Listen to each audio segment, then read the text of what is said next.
हुआ है बिजली में और क्या अपनाने के लिए काम किया है।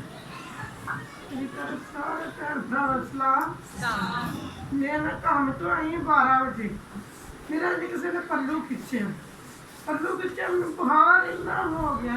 मैंने कहते मेरे चौंक चलो, मैं क्या नहीं मैं बाबू के पास जाना, मेरा भाई भी मेरे को मैं जाना है तो दुआ करने गए कितने मैं बेहोश हो गई। मेरा यूसुफ कहता है नहीं असी बाबू को भी जाना, असी भी किसी भी जाना, अपने मामू ने छो नहीं असी जाना।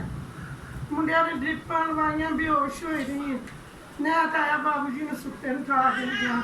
बाबू जी ने दुआ की तो अपने बच्चे सारे आख्या मैंने मिल लो, मैंने पता नहीं की होता पिया। मेरा बड़ा बेटा मैं ठीक हो बाबू जी के इन्होंने दुआ की मेरे तो मैं ठीक हो गई। रात सारी बाबू जी मेरे दरवाजे से खलोते रहे, सारी रात दिन के चढ़ा तक बाबू जी मेरे दरवाजे से रहे। फिर दूजी गवाही मेरी है मेरे बेटा बाबू जी ने पूछा फड़िया गया ना, मेरे को मिलता सी ना कुछ। मेरे भाई भी ने साढ़े खुदा के फादर ने, मेरे भाई भी ने। मैं क्या बाबू जी देखो मैंने दिन दिहाड़ भी नहीं मिलते गया तो फड़िया गया है। मैंने क्या कोई गल नहीं तू जा। मैं 1.5 लाख रुपया वो लाया ब्याजी चौक के। कल मेरा मिलन दिल करे मैंने मिलन नहीं तेरा भाई है मेरा खुदा का प्यार है मेरे सिर ते ते रहती है तेरी भी गवाही है कि खुदा लगता दृष्टि दे। मेरा भरा मेरा प्यो मरन लगा भी मैंने कहा कि गया कि ਇਹਦੇ ਸਿਰ ਤੇ ਇੱਥੇ ਰਹੀ बस मेरी एक गवाही ये है माँ बाप का काम।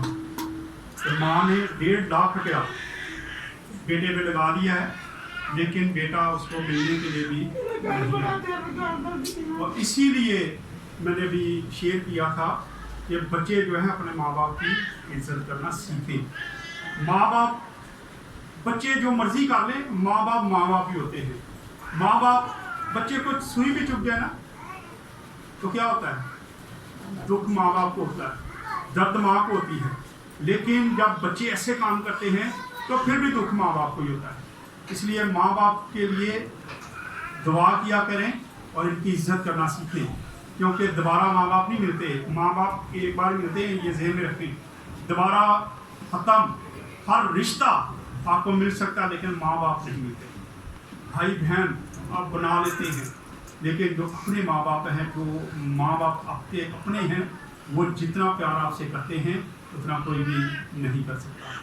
सो दुआ किया करें ऐसे बच्चों के लिए जो नाफरमान हैं कि खुदा उनको अक्ल और दिलाई दे और वो अपने माँ बाप के साथ वफादारी दिखाना शुरू करें।